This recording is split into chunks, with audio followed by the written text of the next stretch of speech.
नमस्कार, दोपहर के 2 बज चुके हैं। आप देख रहे हैं न्यूज 18 राजस्थान। मैं हूं आपके साथ मनुराज सक्सेना। अगले आधे घंटे तमाम वो खबरें आपको दिखाएंगे जो रखती हैं आपसे सरोकार। शुरुआत करते हैं लॉरेंस बिश्नोई के कबूलनामे से। दरअसल लॉरेंस बिश्नोई ने बड़ा कबूलनामा किया है। सूत्रों के हवाले से खबर है कि एनआईए की पूछताछ में बड़ा पर्दाफाश हुआ है। अतीक अशरफ हत्या पर यह कबूलनामा लॉरेंस बिश्नोई का 2021 में यूएस से जिगाना पिस्टल मंगवाई गई थी। गोल्डी बराड़ के जरिए ये पिस्टल मंगवाई गई थी। गोगी गैंग के लिए पिस्टल मंगवाई गई थी और दूसरे मर्डर में इसका इस्तेमाल होना था। देखिए, अतीक अशरफ हत्या के कबूलनामा ये जो सामने आया लॉरेंस बिश्नोई का, आपको याद होगा कि 3 लोगों ने जब ये हत्या की थी, अतीक अशरफ की लाइफ शूट आउट किया था, उसी दौरान ये जिगाना पिस्टल लोगों के पास से मिली थी और खबर थी कि इसका जो कनेक्शन है वो लॉरेंस बिश्नोई से है। और अब लॉरेंस बिश्नोई ने खुद ये कबूल किया है। एनआईए की पूछताछ में बड़ा पर्दाफाश हुआ है कि 2021 में यूएस से जिगाना पिस्टल मंगवाई गई थी। गोल्डी बराड़ के जरिए ये पिस्टल मंगाई गई थी। गोल्डी बराड़ आपको बता दें कि सहयोगी है, गुर्गा है लॉरेंस बिश्नोई का। गोगी गैंग के लिए दरअसल पिस्टल मंगवाई गई थी और दूसरे मर्डर में इसका इस्तेमाल होना था।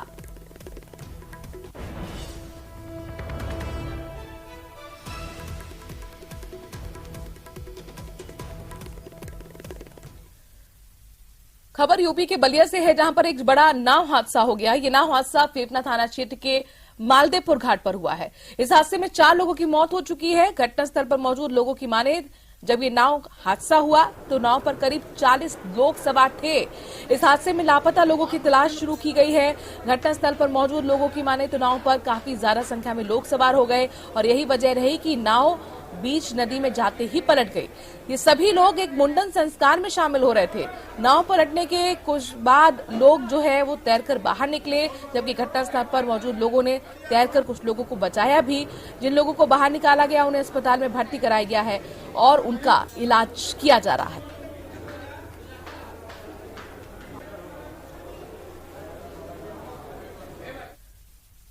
बात समीर वानखेड़े की करते हैं। मुंबई एनसीबी के पूर्व जोनल निदेशक समीर वानखेड़े का कहना है कि मुझे और उनकी पत्नी को पिछले 4 दिनों से धमकी मिल रही है और सोशल मीडिया पर अश्लील मैसेज दिए जा रहे हैं। उनका कहना है कि इस बारे में वो जल्द ही मुंबई पुलिस आयुक्त को पत्र लिखकर विशेष सुरक्षा की मांग करेंगे। आईआरएस अधिकारी समीर वानखेड़े, जिन्हें आर्यन खान ड्रग्स मामले में बॉम्बे हाईकोर्ट ने आज तक गिरफ्तारी से सुरक्षा प्रदान की है, वो कह रहे हैं कि उन्हें और उनकी पत्नी क्रांति रेडकर को पिछले 4 दिनों से धमकियां मिल रही हैं।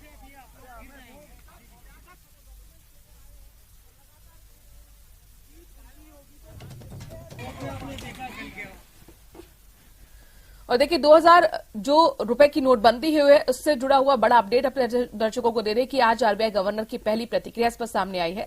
आरबीआई ने सभी बैंकों को निर्देश दिया है कि रोजाना जमा हो रहे हैं 2000 के नोट, उनका डेटा मेंटेन किया जाए। आरबीआई की ओर से 22 मई को इसमें निर्देश भी जारी किए गए हैं।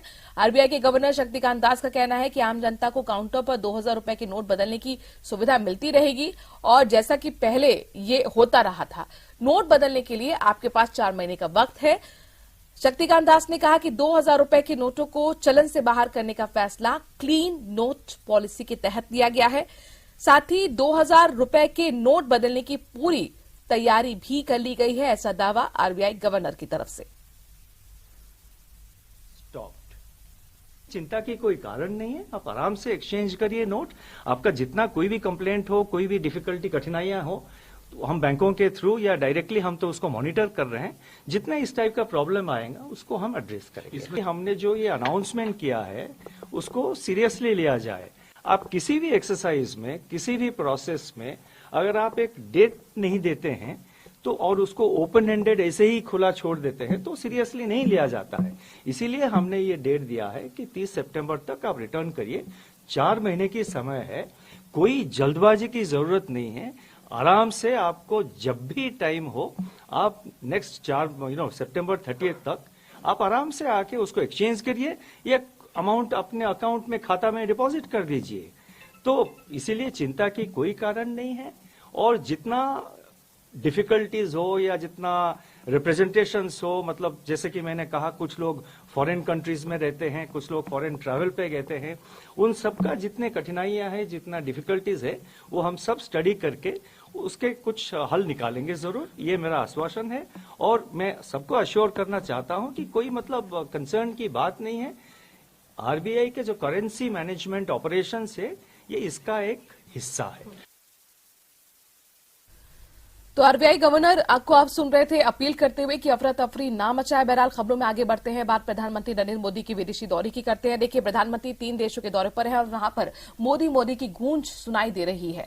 प्रधानमंत्री नरेंद्र मोदी को फिजी के पीएम की ओर से वैश्विक नेतृत्व को देखते हुए फिजी के सर्वोच्च सम्मान companion of the order of Fiji से सम्मानित किया गया है। फिजी का सर्वोच्च सम्मान अब तक कुछ ही गैर फिजी लोगों को मिला है, जिनमें प्रधानमंत्री नरेंद्र मोदी भी अब शामिल हो गए। ये सम्मान भारत और फिजी के सदियों पुराने रिश्तों का है। ये सम्मान उनके प्रेम का प्रतीक है। इसलिए मैं आपका राष्ट्रपति जी का हृदय से। तो वहीं से पहले पापुआ न्यू गिनी ने भी पीएम मोदी को अपने देश का सर्वोच्च पुरस्कार से सम्मानित उन्हें किया। पापुआ न्यू गिनी ने प्रशांत द्वीपीय के देशों की एकता के कारण और ग्लोबल साउथ के कारण अगुवाई करने के लिए पीएम मोदी को companion of the order of logos से सम्मानित किया है। पापुआ न्यू गिनी की तरफ से ये पुरस्कार बहुत कम लोगों को दिया गया है, जिसमें प्रधानमंत्री नरेंद्र मोदी को भी शामिल किया गया है। तो पापुआ न्यू गिनी के पीएम ने न सिर्फ जब एयरपोर्ट पर पहुंचे थे तो उनके पैर छुए, प्रधानमंत्री के पैर छूते, वो तस्वीर बहुत वायरल हुई। और उसके बाद देखिए, पापुआ न्यू गिनी ने अपने देश के सर्वोच्च पुरस्कार से प्रधानमंत्री नरेंद्र मोदी को सम्मानित किया है। Companion of the order of लोगों से सम्मानित किया गया है पीएम मोदी को। प्रधानमंत्री नरेंद्र मोदी 3 देशों की यात्रा पर जापान में आपने देखा हिरोशिमा में किस तरह से मोदी मोदी की गूंज, वहां पर मीडिया में चर्चा प्रधानमंत्री मोदी की होती रही। बाइडेन खुद मुरीद वहां पर नजर आए। इसके बाद वो पापुआ न्यू गिनी गए, जहां पर खुद पापुआ न्यू गिनी के पीएम ने पैर छूकर प्रधानमंत्री मोदी का आशीर्वाद लिया, उन्हें अपने देश का सर्वोच्च सम्मान दिया। और इसके साथ साथ फिजी ने भी अपने देश का सर्वोच्च सम्मान प्रधानमंत्री नरेंद्र मोदी को दिया है। खबर मध्य प्रदेश के इंदौर से है, जहां पर द केरला स्टोरी फिल्म का असर देखने को मिला है। फिल्म देखकर लौटने के बाद एक युवती ने फैजान नाम के युवक के खिलाफ केस दर्ज करवा दिया। फिल्म देखकर युवती को एहसास हुआ कि आरोपी धर्म बदलवाना चाहता है और इसके बाद युवती ने आरोपी से कहा कि ये कहानी तो मुझे मेरी जैसी ही लग रही है। इतना कहने पर फैजान ने युवती से मारपीट की। अब पुलिस ने रेप, धार्मिक स्वतंत्र अधिनियम समेत कई गंभीर धाराओं में केस दर्ज किया है। आरोपी को गिरफ्तार भी कर लिया गया है।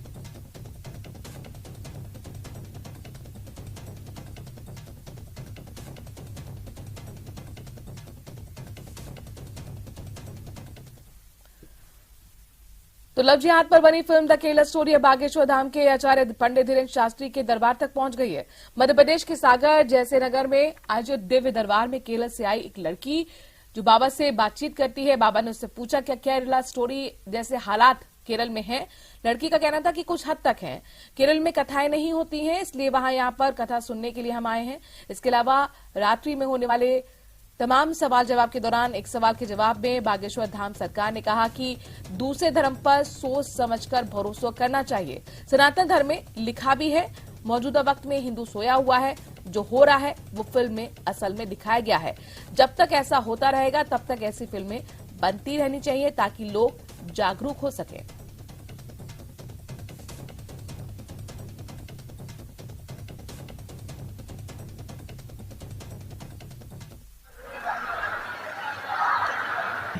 अब हमको जो है जग जाना चाहिए, हमारी बहनों को तो खासकर ये जो है जान लेना चाहिए। जो जो मन में मनोरथ लेकर बैठे हो वो पूर्ण हो जाए। जाओ, बोलो बागेश्वर धाम सरकार की। क्या है, तब तक ऐसी घटनाएं घटती रहेंगी और ऐसी फिल्में बनती रहेंगी। अच्छा, केरल में कथाएं नहीं होती क्यों? अच्छा, केरला स्टोरी मतलब सत्य बनी।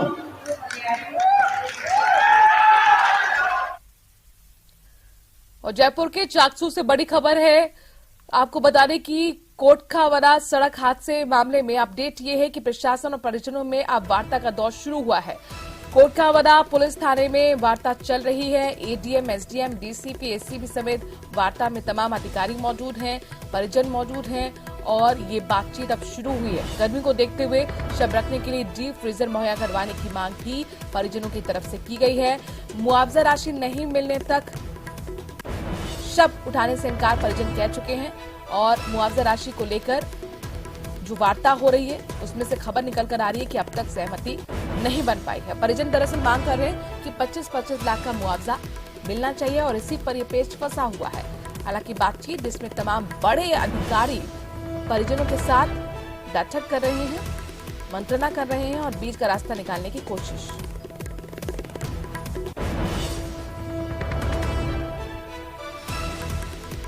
जयपुर के जागसू से बड़ी खबर है। आपको बता दें कि कोटवावाला सड़क हादसे में प्रशासन और परिजनों के बीच बातचीत का दौर शुरू हो चुका है। एडीएम, एसडीएम, डीसीपी, एसीपी तमाम ये बड़े अधिकारी खुद इस बातचीत में मौजूद हैं, परिजनों से बातचीत कर रहे हैं और कहां तक ये बातचीत पहुंची है जानकारी लेते हैं। हीरालाल सैन हमारे संवाददाता जयपुर से इस खबर पर जुड़ गए हैं। हीरालाल, क्या अपडेट निकल कर आ रहा है इस बैठक में? जी देखिए, कोटखावदा सड़क हादसे मामले में ग्रामीणों का विरोध प्रदर्शन लगातार जारी है। आज फिर एक बार से प्रशासन और परिजनों के बीच में एक बार वार्ता का दौर शुरू हुआ है। पुलिस थाने में ये वार्ता चल रही है। वार्ता में एडीएम, एसीपी, डीसीपी समेत आला अधिकारी मौके पे मौजूद है। ग्रामीणों का भी एक प्रतिनिधि मंडल जिसमें 10 से 15 लोग मौजूद हैं। फिलहाल है जो ग्रामीणों की तरफ से जो मांग है, मृतकों के परिवार को जो 25-25 लाख रुपए मुआवजे के तौर पे दिया जाए और क्योंकि गर्मी का मौसम है, शव वहां सड़क पे रखे हुए हैं, इसको देखते हुए डीप फ्रीज की भी ग्रामीणों द्वारा मांग की जा रही है। फिलहाल जो अधिकारी है डीप फ्रीज उपलब्ध कराने के लिए आश्वस्त किया है, लेकिन जो आर्थिक रूप से जो मुआवजा देने की बात है उस पर जो प्रशासनिक अधिकारी है उनका कहना है कि आपकी मांग है जो सरकार तक भिजवाई जाएगी। सरकार है जो इस पर क्या डिसीजन लेती है उसके आपको अवगत करा दिया जाएगा। उसके बाद ही आगे की जो बात है वो शुरू की जाएगी। चलिए, नजर बनाए रखिएगा इस बातचीत पर, आगे आपसे अपडेट्स लेते रहेंगे। फिलहाल के लिए हीरालाल बहुत बहुत शुक्रिया। और इसी खबर के साथ एक छोटे से ब्रेक के लिए यहां पर रुक रहे हैं। जल्द हाजिर होते कुछ और खबरों के साथ। बने रहिए न्यूज़ 18 राजस्थान के साथ।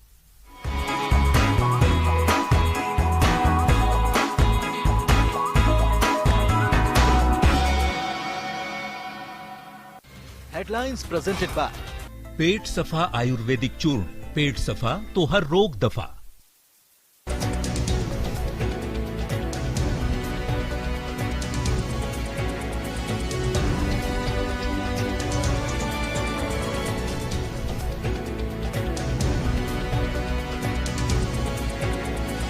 हेडलाइंस प्रेजेंटेड बाय पेट सफा आयुर्वेदिक चूर्ण। पेट सफा तो हर रोग दफा।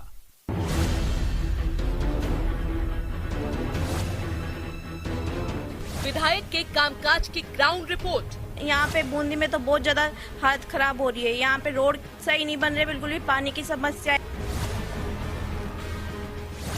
4.5 साल के कार्यकाल की पूरी पड़ताल। जब सत्ता में रहे तो उन्होंने सरकार के माध्यम से बूंदी विधानसभा में काफी कार्य करवाने का प्रयास किया।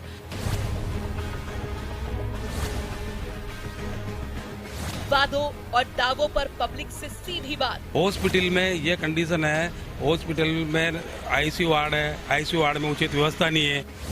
बूंदी सीट का चुनावी हिसाब किताब देखिए शाम 5:26 पर विधायक का रिपोर्ट कार्ड।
और भिलवाड़ा से बड़ी खबर आ रही है, जहां पर अफीम डोडा तस्कर ने कार में आग लगा दी।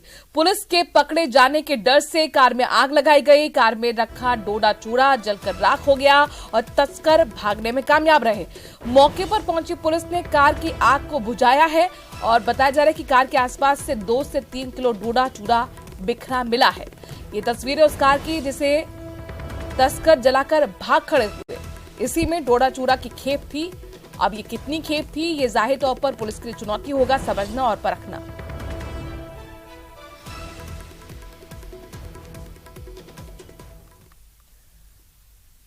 नागौर के चिबरानी गांव के पास 2 ट्रेलर के बीच टक्कर इतनी जबरदस्त हुई कि भीषण आग लग गई।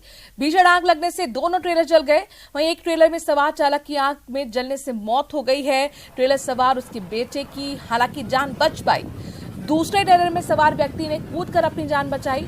ट्रेलर में आग के लगने की जानकारी मिलते ही नागौर से दमकल की टीम पहुंची। आग पर काबू पाने की कोशिश की गई। सदर थाना अधिकारी का कहना है कि मृतक के परिजनों को सूचना दे दी गई है और पोस्टमार्टम के बाद शव परिजनों को सौंप दिया जाएगा। तस्वीर आपके सामने है, जहां पर देखिए कितनी जबरदस्त इन ट्रेलर में आग लगी है और उससे देखकर आप अंदाजा लगा सकते हैं कितना भीषण ये हादसा हुआ होगा, कितनी भीषण ये टक्कर दोनों ट्रेलर के बीच में रही होगी।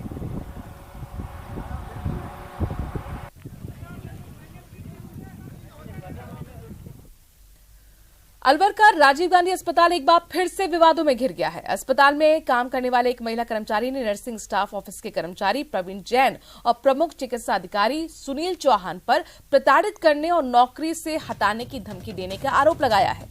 पीड़ित महिला कर्मचारी की तरफ से महिला थाने में केस भी दर्ज कराया गया है। वहीं हॉस्पिटल स्टाफ ने इस मामले को गलत बताया तो डिप्टी एसपी को मामले की जांच दी गई। महिला थाना पुलिस ने SC/ST एक्ट, छेड़खानी और मारपीट की धाराओं में केस दर्ज कर लिया है।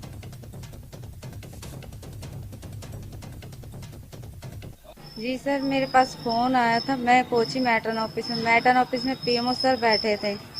मैंने पूछा सर हाँ बोलो, तो लेट कैसे आई? मैंने सर मेरे घर में शादी है, मैं इस कारण लेट आई हूँ। तो उनको विश्वास नहीं हुआ, तो उन्होंने मैंने सर आप ऐसा करो मेरी एब्सेंट लगा दो, मैं लेट हूँ तो कोई दिक्कत नहीं, मैं घर चली जाऊंगी।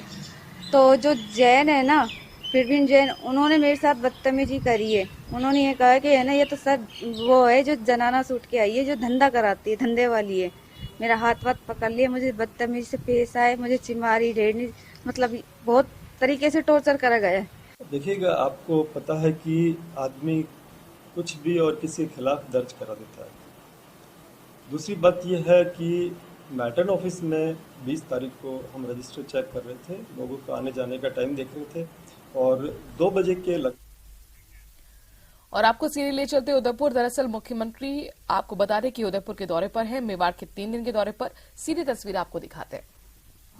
स्मार्टफोन जो 5-7 हजार का होगा, 8 हजार का होगा, पता नहीं कितने का होगा, आप सबको स्मार्टफोन 3 साल की इंटरनेट सेवाएं फ्री के साथ मिलने वाला, जल्दी मिलने वाला। इस प्रकार से हर परिवार में एक मोबाइल फोन जाएगा। महिलाओं को सशक्तिकरण हो, ये हमारा उद्देश्य है। इस प्रकार से कोई कमी नहीं रख रहे हैं। इसकी बेटी बन गई 10 जो कार्ड मिल रहे हैं आपको, गारंटी कार्ड है। गारंटी कार्ड का मतलब है कि सरकार नीचे मेरे साइन है, उसके अंदर जो कार्ड मिले आपको, मुख्यमंत्री साइन भी है, मतलब सरकार ने गारंटी दे दी आपको। इसलिए मैं बधाई दूंगा आपके नए अध्यक्ष जी को और मुझे खुशी है कि उन्होंने दाचंद जी ने हम सबको याद किया और हमारा आना भी हो गया, आप सबके दर्शन हो गए। हमारी बहुत शुभकामनाएं पूरे डेयरी को। जब डेयरी 19 साल बाद जीती है, मान लो या 15 साल बाद जीते आप लोग, मैं उम्मीद करूंगा अगले 15-20 साल तक आपका ही कब्जा रहे डेयरी पर। ये मेरा कहना आप लोगों से, यही बात कहता हूँ। मैं अपनी बात समाप्त करता हूँ। धन्यवाद, जय हिंद। धन्यवाद माननीय मुख्यमंत्री साहब। मुख्यमंत्री साहब से अनुरोध है कि डेयरी द्वारा दुग्ध उत्पादकों को दूध के उचित मूल्य का भुगतान करने के अलावा कई योजनाएं चलाई जा रही है, उनके लाभान्वितों को। तो डेयरी दिवस समारोह में मुख्यमंत्री शिरकत करते हुए और महंगाई राहत कैंप का जिक्र करना उन्होंने नहीं भूला। साथ ही वो बता रहे कि किस तरह से इस राहत कैंप के जरिए महंगाई से लोगों को राहत दी जा रही है। और इसी के साथ इस बुलेटिन में इतना ही। देश और प्रदेश की बाकी खबरों के लिए बने रहिए न्यूज़ 18 राजस्थान।